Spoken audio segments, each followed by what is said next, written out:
Over the years, our family's had a share of health problems. So prescriptions are a part of our life. Before we went to the big box store. We both thought it would help us save.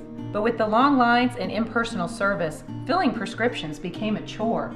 That's when a friend recommended D&H. Now Tristan knows our prescriptions. Brenda always helps us find the right vitamins. And after Dad's fall, Monica's been a real expert with all our home medical needs. All without the lines. Trust and service. That's our D&H.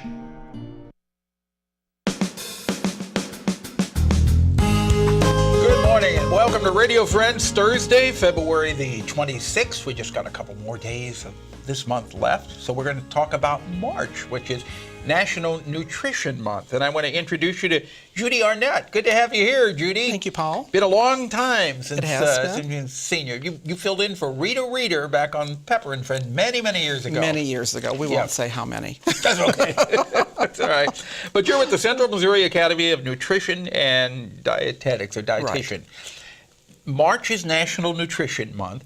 What is the most important thing we need to think about and remember as we go into March?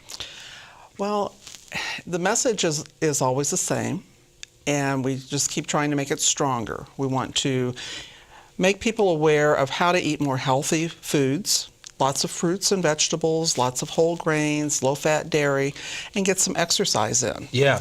Now, they don't do the food pyramid anymore, do they?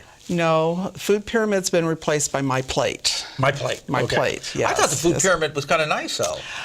Yeah, it was, and it really laid it out just in a different format. Right. But with the plate, you can see, a certain amount of the plate is to be fruits and vegetables, a smaller part for the protein, and then, some little extra for the fats and that sort of thing. Now, when you talk about protein, here's where I kind of disagree. What is it? Protein, 3 ounces of protein? Is that it? Well, that's a recommended serving is 3 to 4 ounces. However, a lot of people talk about needing more protein because of their exercise and so on. But most of us in the United States get a lot of extra protein anyway. Okay, what about snacking? Everybody snacks from time to time. Yes, they do. And what we want to promote is that you actually plan your snacks. Not everyone needs to snack all day long or between meals, but when you do want to snack, make sure you plan it. Have your snacks available. Have them to be very nutrient dense, like air pop popcorn, fresh fruit, vegetables, that sort of thing. Not whole a candy grain crackers. bar. Occasionally, very occasionally, but you want to make sure that you're aware that those candy bars, those chips, those sodas, those energy drinks all have a lot of sugar in them. They could have a lot of sodium in them.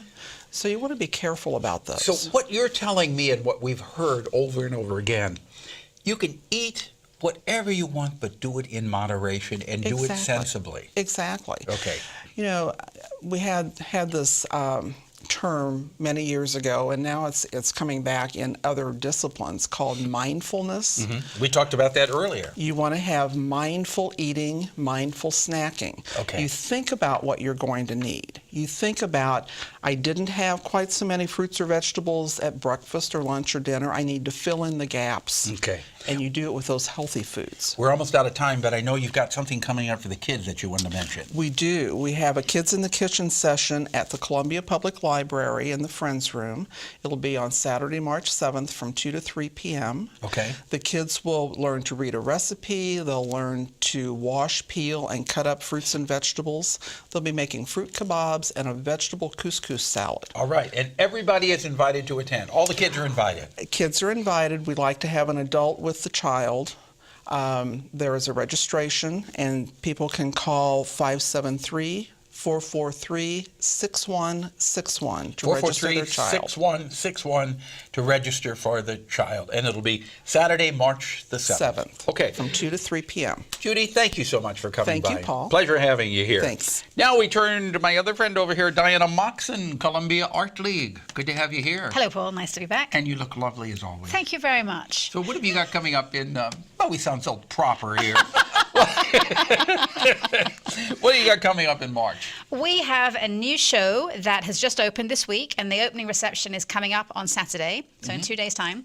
And it's called Everything is a Remix. Everything is a remix. Right. It's a kind of a term the kids understand. Okay. So the idea is that in art and in lots of the arts, we borrow from each other. In life, we all borrow from each Oh, other. of course we do. And that's all part of the creative process. And so Everything is a Remix. It's a show about homage, that we all pay homage to other people who we respect and admire by borrowing elements of their work, and appropriation. That's the kind of the big term in art, where we borrow. So Everything is a Remix is kind of that fine line between appropriation and homage. And so artists that are entering works for the show, they could look at be an homage to another painter, or it could be an homage to a writer, or an homage to a musician, or an homage to another artistic influence in their life. So they had pretty free reign to explore different areas where they'd been influenced and explore that in their own art form. Okay, so this show opens on March.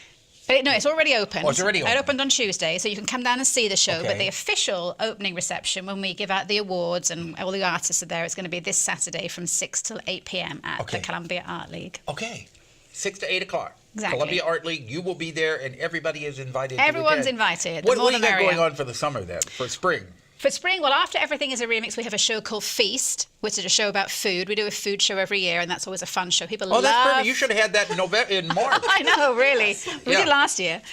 So Feast is coming up, and then as part of that, we always do a fundraiser called Let Them Eat Art, where we invite 10 local chefs to come in and choose an artwork in the show as an inspiration for a dish of bite-sized kind of You did that tapas. last year, We do didn't it you? every year. It's a great fundraiser. Oh, We I just sell remember 100 that. tickets, and it always sells out. So a local chef comes in and prepares a dish that fits the particular piece of artwork. They can choose an artwork as it's going to be their basis for their inspiration, and they go away and they make the dish, and then we position the chef next to the piece of art, and so it's really a great evening of fabulous And food. you get to consume. You get to consume the food. Yes, that goes that's with the the artwork. fun part. Okay, Yeah.